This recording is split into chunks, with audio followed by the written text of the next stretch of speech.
Hello everyone, क्या हाल चाल है भाई? सब बढ़िया है। आई होप पढ़ाई अच्छा चल रहा होगा तुम लोगों का, है ना? तो आज कॉन्फिडेंस बूस्टर का अगला पार्ट लेके आए हैं। देखते हैं, बड़े आसान आसान से सवाल हैं। आज कोशिश करते हैं कि पिछली बार हम 5-6 मिनट एक्स्ट्रा ले लिए थे, तो आज हम कोशिश करते हैं एक्स्ट्रा नहीं लेंगे। टाइम आपका है ना, आपका टाइम वैसे भी बहुत कीमती है, तो हम नहीं चाहते हैं कि आपका हम टाइम बर्बाद करें इन एनी वे और दी अदर, है ना? लुक देखिए भैया, बड़ी कमेंट करते हो कि हिंदी में बोलिए। रोहित सर का आधा भी हिंदी में बोल दीजिए। आज कोशिश करेंगे हिंदी में बोले, है ना?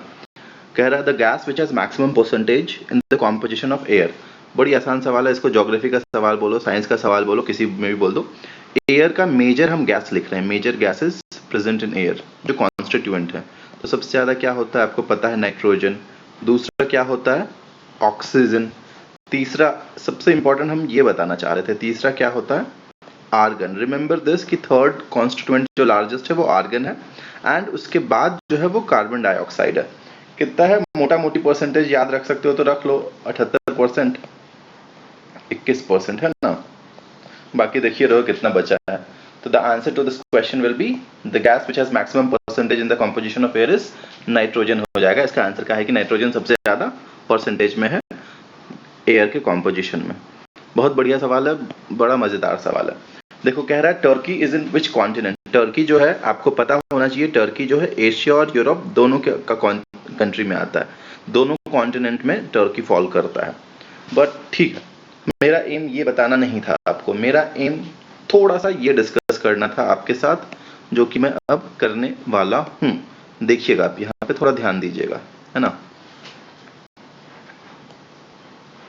ये क्या है?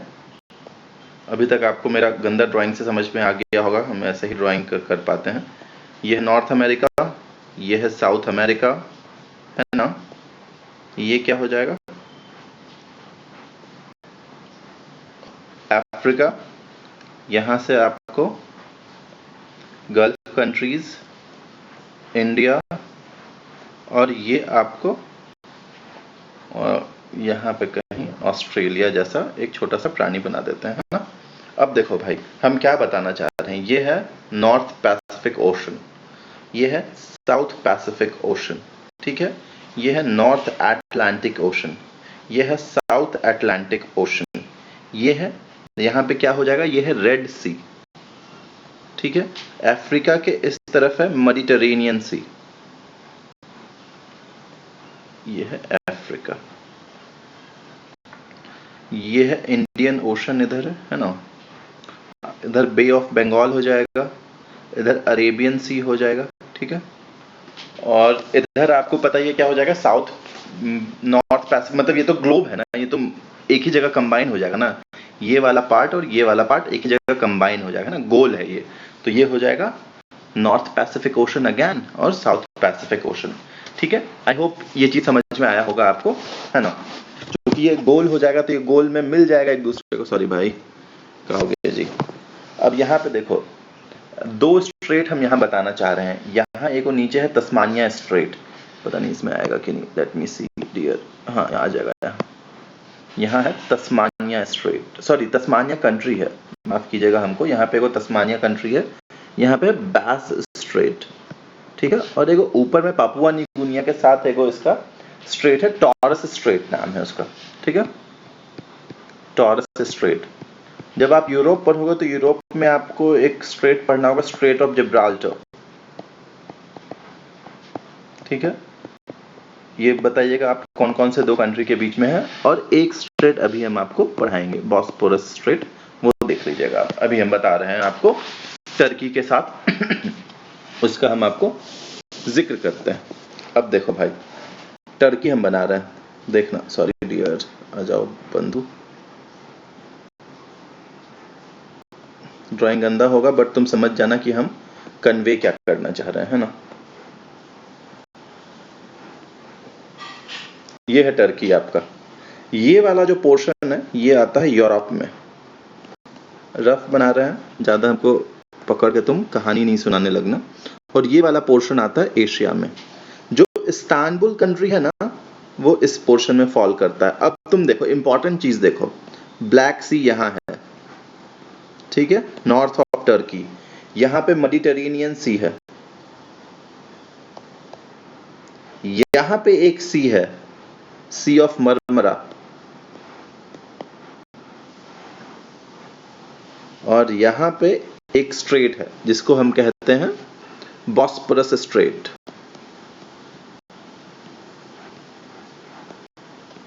ठीक है, ये चीज हम आपको बताना चाह रहे थे। अब आप हमको ये बताइए, मेडिटेरेनियन सी जो है ये यहाँ है।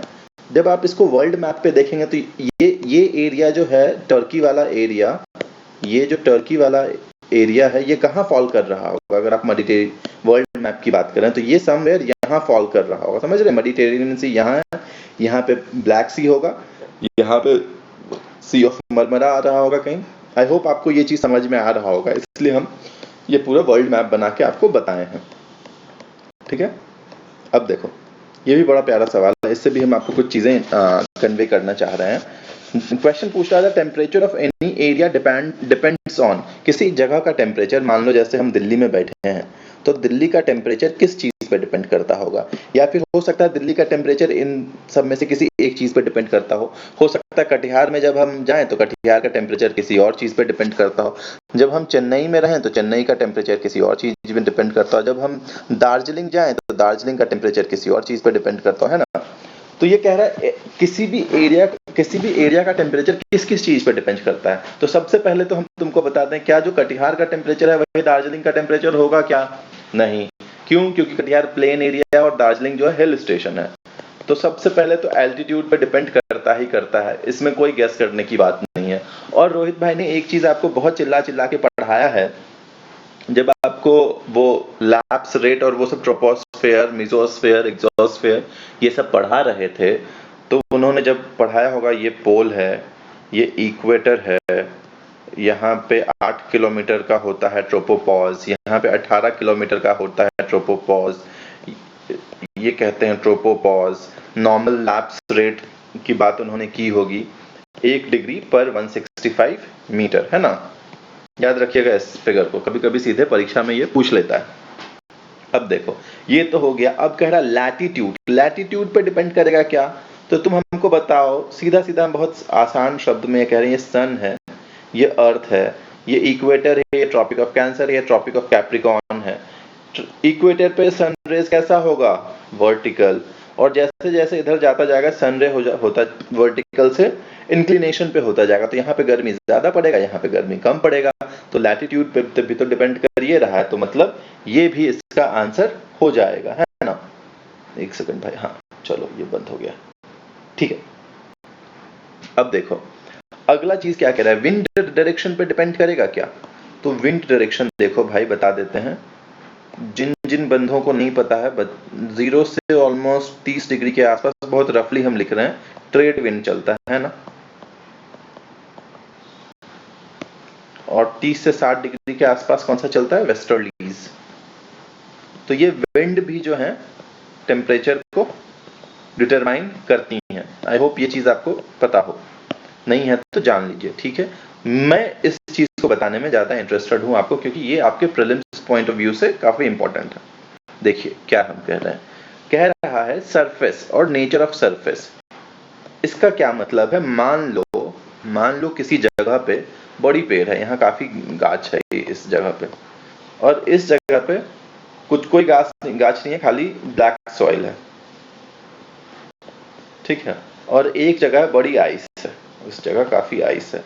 तो कह रहा है इन तीनों जगह का टेम्परेचर और सन रेज तीनों जगह पे सेम सन रेज पड़ रहा है। मान लो यहाँ पे भी दुगो सन रे आ रहा है, यहाँ पे भी दुए को सन रे आ रहा है, यहाँ पे भी दुए को सन रे आ रहा है, ऑफ द सेम इंटेंसिटी। तो कह रहा है इन तीनों जगह का टेम्परेचर सेम होगा क्या? तो नहीं, ये भी आपको पता है कि नहीं सेम होगा। क्यों नहीं सेम होगा? क्योंकि ब्लैक कलर जो है सारा का सारा सन रे को एब्जॉर्ब कर लेता है। Black colour absorbs everything.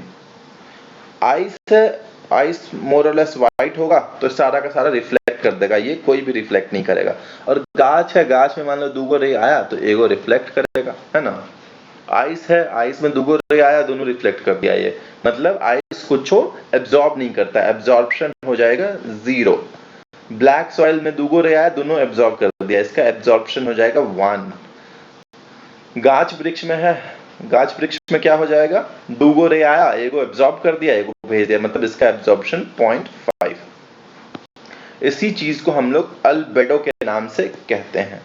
Albedo मतलब कौन कितना अब्सॉर्ब कर रहा, सॉरी कौन कितना रिफ्लेक्ट कर रहा है, इसको हम कहते हैं।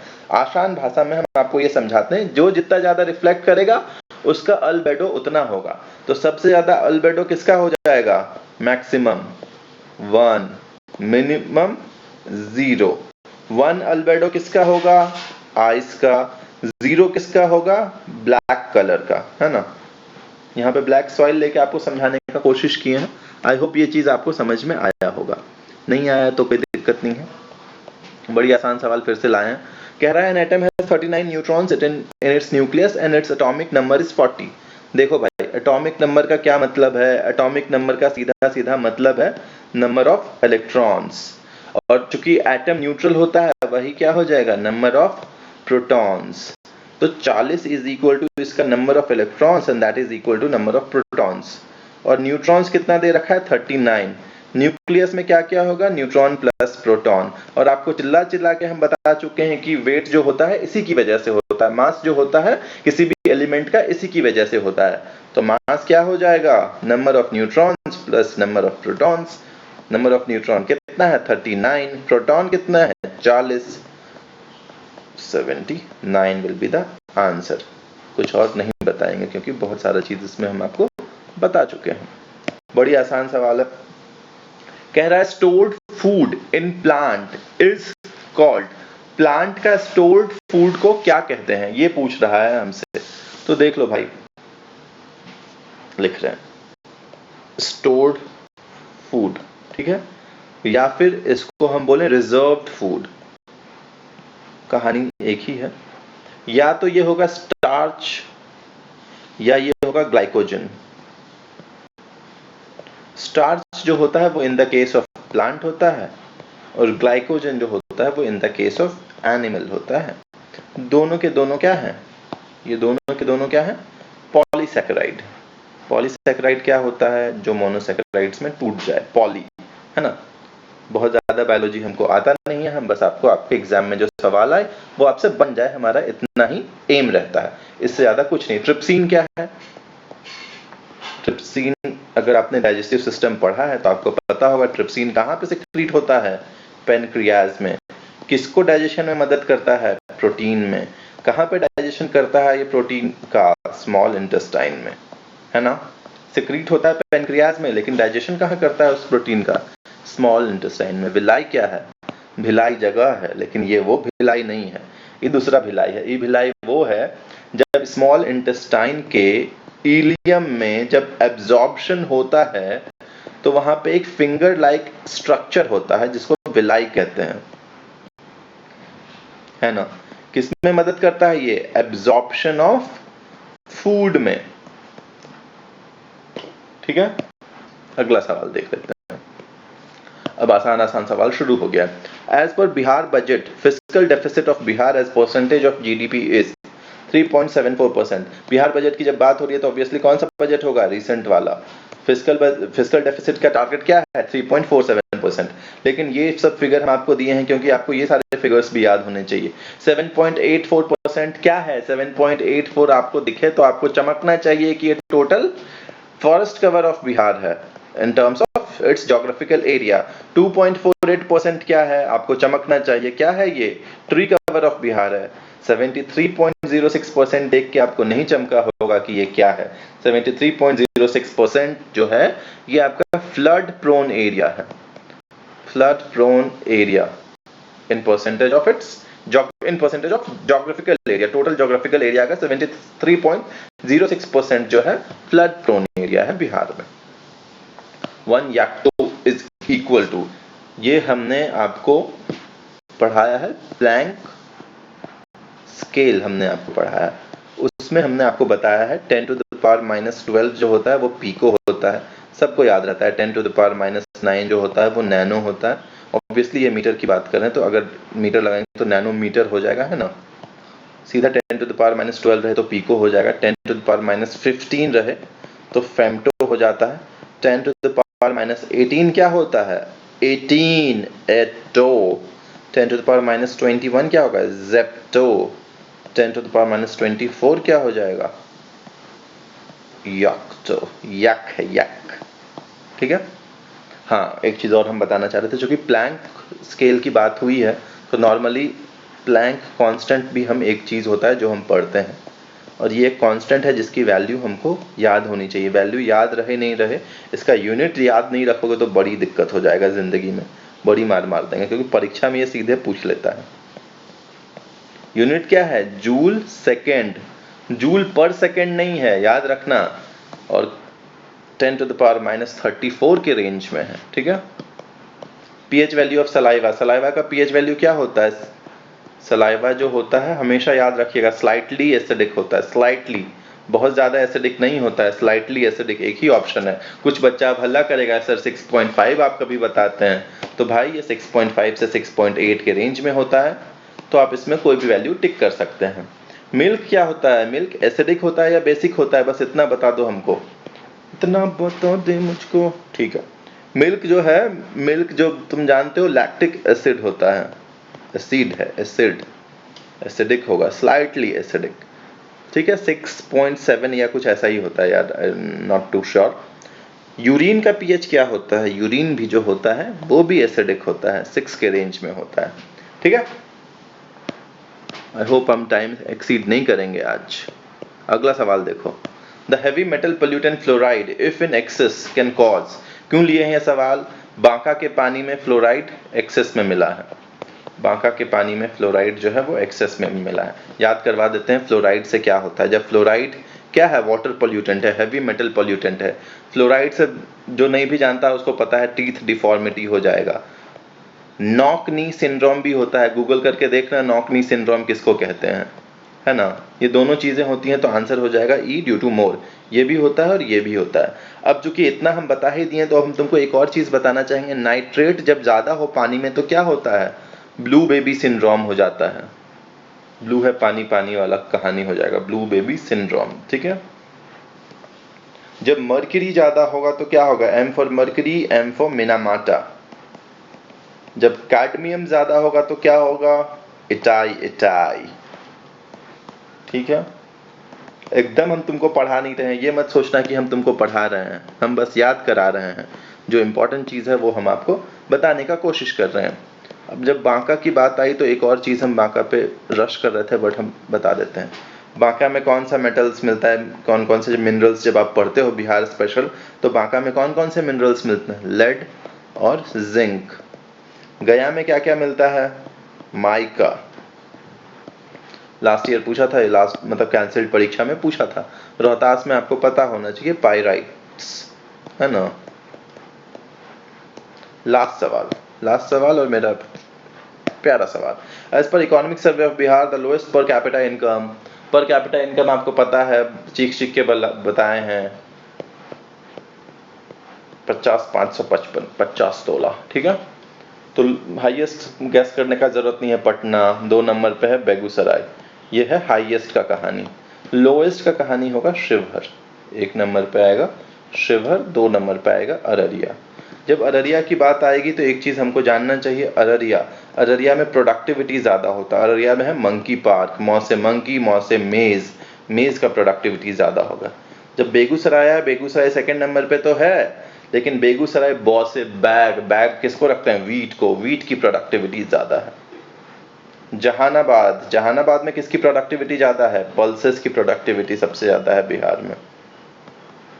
बस आज के लिए इतना ही काफी है।